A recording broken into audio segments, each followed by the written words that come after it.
Yeah. Can you see me still? Can you see me? Yeah. Still frozen on Twitch. It's still frozen on Twitch? Yep. There it goes. All right. Okay. All right. Sorry about this. What a shame. Hopefully we don't have. Yeah, I don't know what's going. I don't know what's going on. I really don't. It could be. I checked I always do pre-checks, and it's always strong. Hey, Batman, how you doing? So. I don't know. But hopefully all those people who are on that rated come back. So, all right. So this has got to be one of the coolest things that our campaign has developed, and Alan is pretty much responsible for it, guys out there. So thanks, Ray. Thanks, Will. I mean, this is the critical hit table is awesome. It's all jumbled up now, so fudging die rolls doesn't do anything. You know, it doesn't. Like when my characters fumble, then I can do it. The It all depends on who reads the chart. Yeah. Exactly. Well, not really. It all depends on who rolls the dice. If you have it memorized, you know which ones you want and don't want. The best has to be Thursday night. Tom's character the week before. Tom's character, brand new character, his ranger comes in, right? Critical hit, decapitated, right, on the Orog. So that was so awesome at that point. So I thought you were going to go with the one critical hit that takes off 2 limbs. Yeah, but I'm just saying for a recent one. Yeah. You know, Tom was Tom had a great crit and you know, got it decapitated out of it. So it was just awesome. Yep. Yeah. So the fumble table's funny.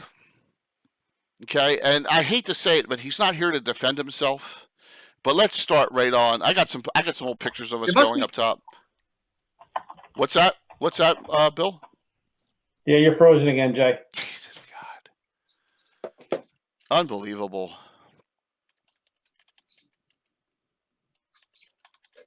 Well, they know it's Game of Thrones night. The world is against Unfreaking believable. Yeah, you could be running into an awful lot of just traffic, period. I'm not sure. Okay, there. All right. I don't think I yeah, I'm just going to keep on talking, Will. You're right. See, Will, you got a nice little cheer shield now. So, yeah. 5-table epic where my players were suddenly transported to. Hopefully we hang in there, and it was just some disconnects. I haven't dropped any frames lately. I'm just looking to see if there's something I can if there's something. And thanks, guys, for coming back. I mean, I'll take 90 any day. You know. So weird. Now back to the critical hit table. We do have a special critical hit table for one player. We do. We have a special critical hit and fumble table, and that's where I wanted to start off with our busting. So hopefully we can get through the busting here. Here we go. All right. Here comes the big bust number 1. Tim's not here to defend himself, but that's okay. Here we go. I'm going to talk this out. All right, guys. I got some spells here. Here's critical hit and fumble. Here we go. Fumble on a die 100. 72, special Tim version.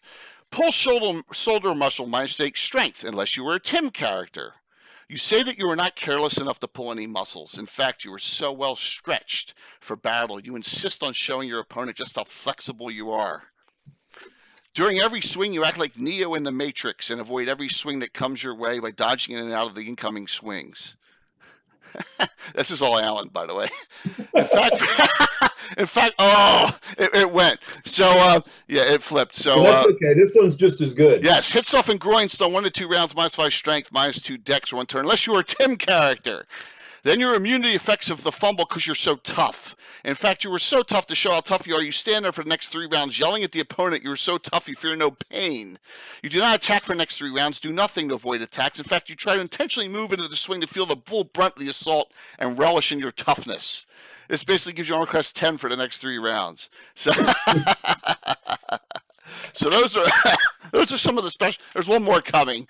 Those are special Tim fumbles. Yes, all written by Alan. So it's all very yeah. Trip and fall, sprain knee, lose 4 points at Dex unless you're a Tim character who is smart enough to wear advanced knee braces like NFL linemen to protect against the occasional sprained knee.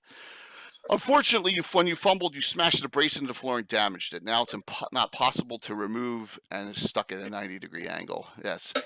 So those are awesome. So that's the big player bust number one is Alan. Every time, so Tim, everyone knows Tim was an ex-officer in the military and he was Ranger and all this. So he would always complain that wouldn't really happen. I'm not going to pull a back muscle, right? My character's. Yeah, so they're seasoned adventurers. They are well disciplined. They would never pull a back muscle.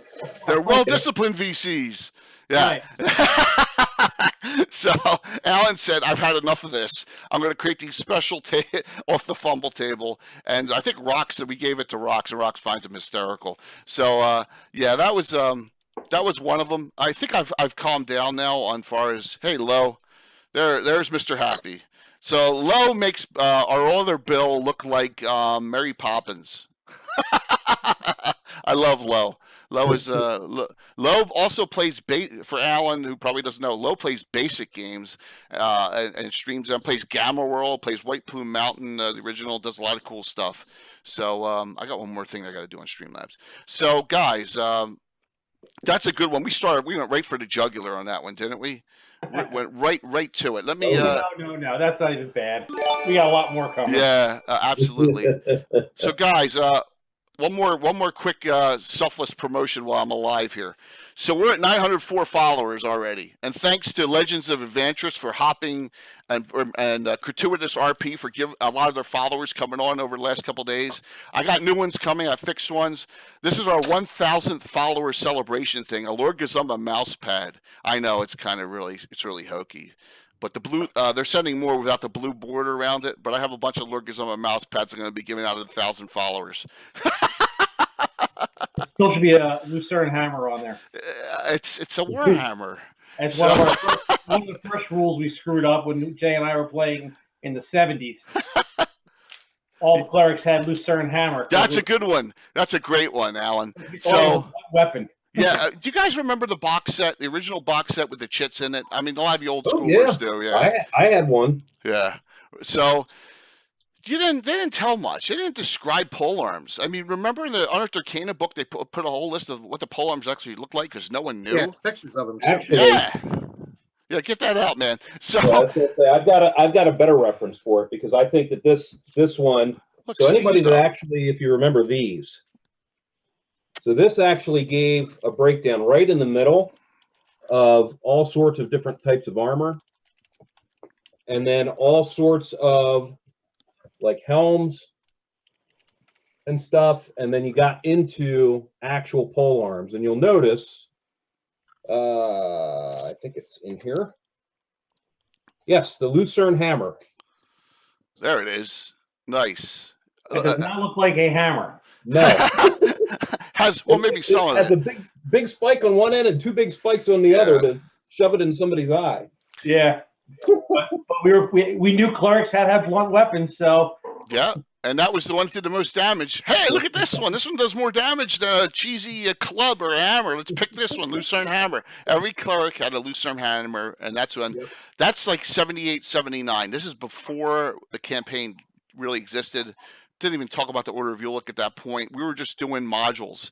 We were doing not Showcans. We were doing Tomoacon, the G series, the D series, Hamlet, whatever we could get our heads on back then. I hadn't created any modules or adventures. Alan didn't, and we had two other guys, Matt and Bill, and we would sit up, in the summer watching Animal House and Caddyshack on TV, playing D&D, and that's how long ago that was. Hey, Anna. So, Anna, did you take a look at your character yet? Anna is playing an elven mage, Lena, not Lena, but Lyra, for Brian's thing, Bill. That'll be pretty cool. Oh, excellent. Awesome, Anna. Yeah, Brian and I and the Naz put it together. Timmy, the Nazrat, all three of us put it together this morning for you, and got over that, and we got a pick and everything on there. So that'll be on the 27th Saturday night. We'll do some 5e. What a blast! Yeah, Lucerne hammers, two-handed swords. Everyone had two-handed sword too. Yeah. It was the two-handed swords for fighters, and it was Lucerne hammers for clerics, and mages used the staff. And look at that, Sprocket. We got the whole crew on tonight. Sprocketeer's on, and Anna's on. Thanks, guys. All the VIPs are on tonight. That's so awesome. Good on here. Yeah, you Yes. got a VIP. Everyone's got a VIP badge. So all the important people. Look at the chat. It's pretty amazing. So guys, how about this one? This is a Tim thing. I don't know if you guys ever came across it, but I kiboshed it quickly. First level fighters, and then immediately did. So here, someone explain what that was. Go ahead. Who wants to take that one up? So Tim's idea was that he would take a first level fighter. All his characters would be first level fighters, and that way he could specialize. He'd get the extra hit points, everything else. And then once they got done their first adventure, he would change them over into the class he wanted them to be. They were all human, so they'd be a mage, a cleric, or whatever, a thief. And that way he could get a fighter with specialization, and every character he had with that weapon specialization. Yep. And once again, if there was a way to get by the rules, Tim would find it, right? Mm-hmm. So, I'm trying to see if Walt's around too, because we got Tom on. We got the entire crew on tonight. I'm trying to see if I can get Walt on too. I know Tim's driving down to see a college with his daughter, so he definitely won't be on. But I'm trying to see if I can get a full complement of us tonight. So, yeah, it was like, yeah, good old Tim. But we kiboshed that immediately, and we made a rule. 7th level was the changeover. The only exception is the bard.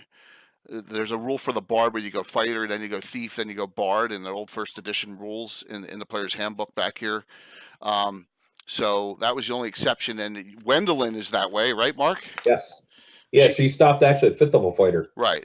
Which is well within the rules if you're doing a bard class, Yeah. Triple class bard. But so we stopped that right away. We said, if you're going to dual class as a human, you really got to go up to 7th level. And it works. And Alan's probably got the most dual class people. You probably have 6 to 10. Oh, I don't say what I can look it up, but I got more than that. Yeah,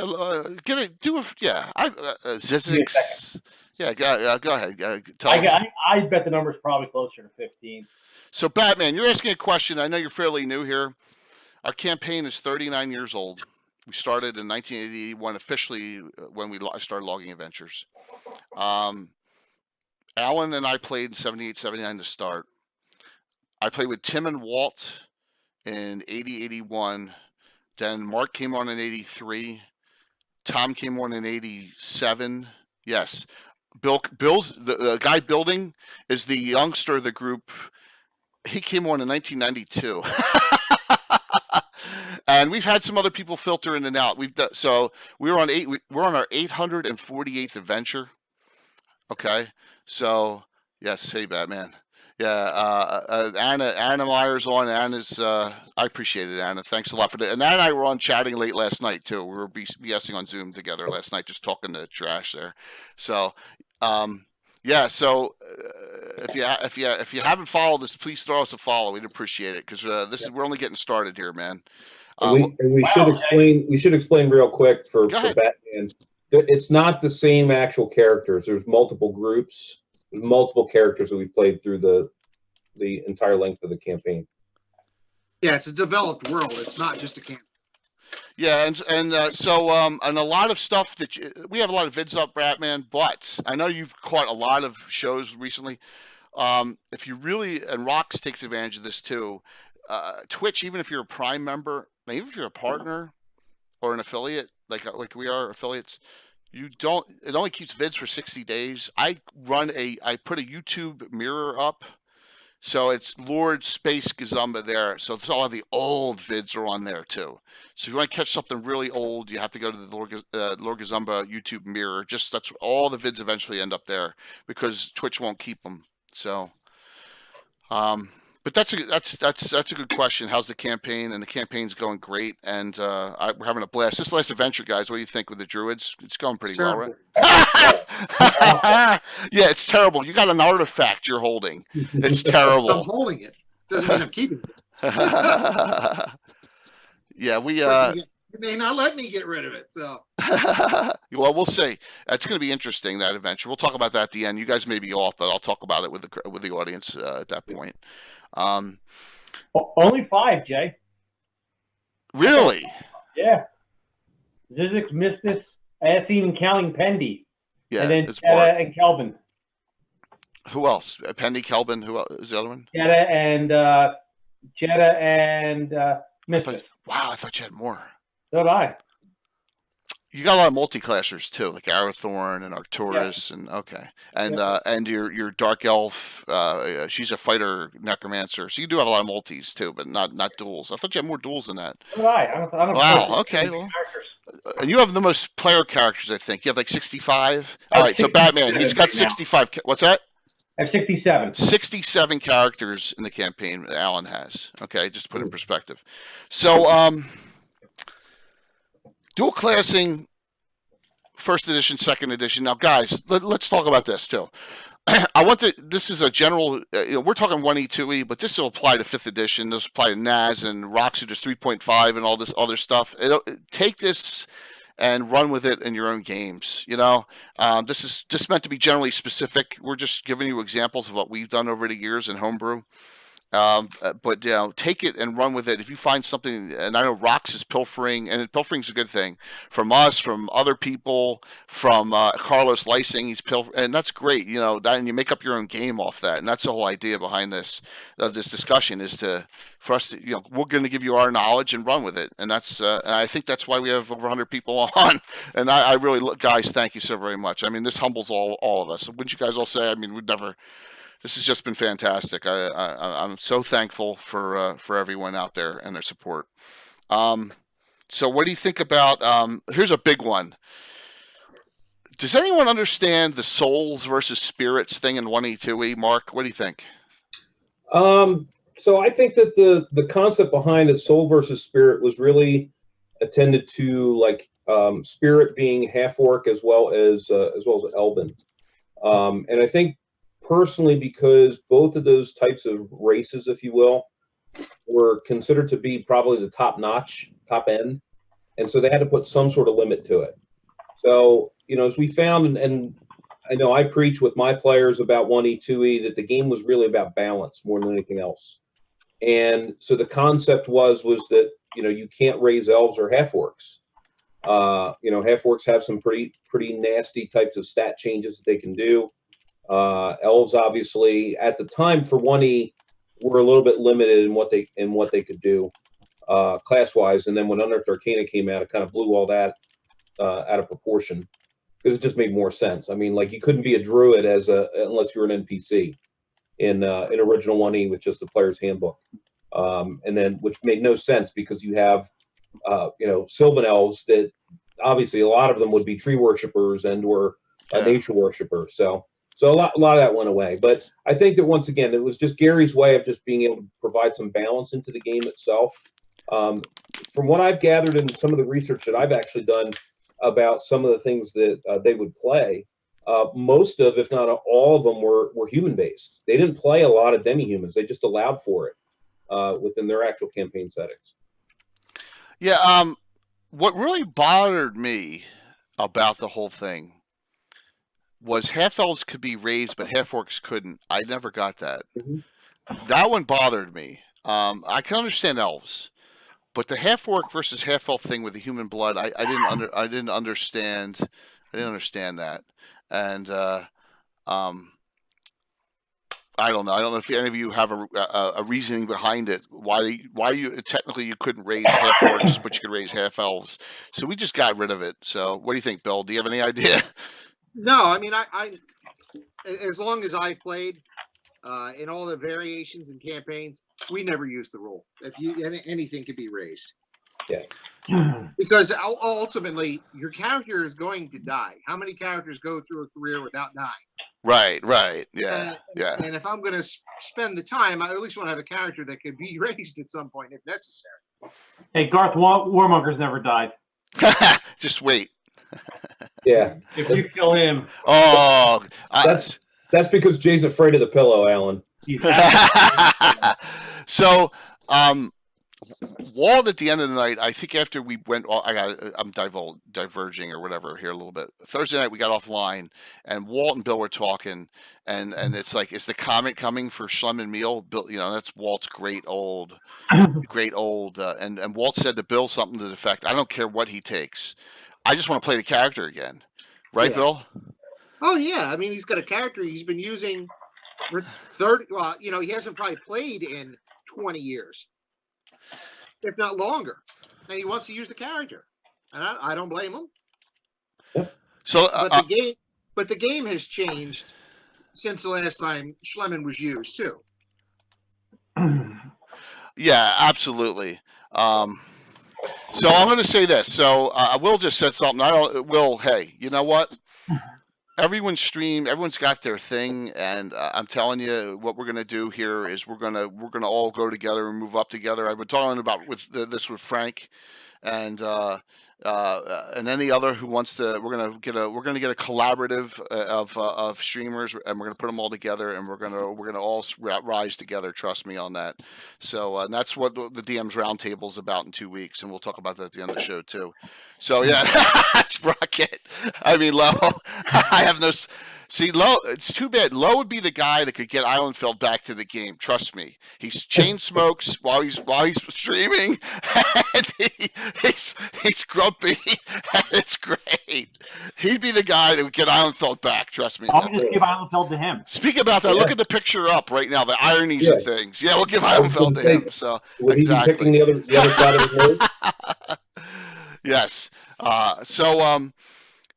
Yeah, the Raised Dead thing really bothered me. And then Rod of Resurrection, that can resurrect anyone, right? Yeah. It doesn't matter. I don't know. You can always resurrect anybody, right? No. The Rod of Resurrection can, but you couldn't resurrect elves or half-orcs. I think you couldn't raise them. No, you couldn't resurrect them either. It's bizarre. But a Rod of Resurrection, you could get anyone up. It's just crazy. It never made sense to us. So I've been playing the game for 40 years. I don't know all the rules yet. Well, we're never going to, because there's rules we don't use, and that's the funny thing about it. There's rules we don't care to use. So, cool, Rocks. There you go. And I was going to take these books, and Sprocket said this is his favorite book, the Player's Handbook. I was going to take them and go, throw these out, but I don't want to damage them. I was just going to go like this. I was going to go, well, you know what, tonight, guys, throw the books out. I got more respect for them. If it was, sorry, Naz, if it was a 5e book, I may do it. But I'm just kidding. I'm kidding. But, I don't want to do that to the books. We want to throw them out. So, did you guys get the second page of this? Let's bust on some people here, okay? Sure. Yeah. Ruined items, yeah. So here is our list of they're out mostly out of the Dungeon Master's Guide, are ruined items. And let's go over some of these, okay? Hey, this name is banned. Rod of Resurrection is an item that we give out on a rare event, rare occasion. I've given out a couple player characters actually have them, right, Mark? I think one of yours. Rare is an overstatement. Yeah, I've given them out. Extraordinarily rare. Yeah, extraordinarily rare. I think there's probably more Rings of Regeneration out there than there are Rods of Resurrection. Yeah, in our campaign, there aren't many other than NPC priests who can cast it. Resurrection. Right. That's true. Because, a PC high-level priest is 12. I mean, there probably are older school characters that are higher, but yeah, absolutely. Current campaign dynamics, I think I probably have the highest level priest with Trevin, and he's 12. You do, and that's another good topic we're going to do in a couple weeks. We're going to do what is the highest character in each class. I think we'll do that as a show. What do you think? That would be a good show. And talk about each character. AKA how Jay bones us on experience. That's my world. I thought it was a good idea. So, yeah. I have a 12th level cleric, Bill, so back off. You do? Who? Arcturus. Well, he's not. I don't remember. I said current. So current's from when I started. Yeah, and we're talking specialty priest too. He meant to say priest. So we do have some higher level clerics. So let's start with Alan, okay? Here I go. All right, I'm gonna pretend that I'm Alan. I'm Arathorn, or is Arcturus? It was Arathorn. No. You're wrong. Wrong. That was the robe with scintillating colors. Was Arathorn? Who had the arrow of direction? It was That was Arcturus. Yeah. All right. So everyone know what an arrow of direction does? You kind of ask it a question, you throw it up in the air, and it points to where you're going. Well, don't use it 7 times within an hour, or it'll break on a rock. So the arrow of direction was an item that I've not given out one since then, and this was probably 30 years ago. I see one thing you're missing from your list of ruined items. Tell me which one. Tell me. Rod of alertness. You're Yeah. You're right. That's another one. And a rod of passage. No, we still have them. Yeah. I've never seen one. No, you haven't. Arrow direction, robe of scintillating colors, and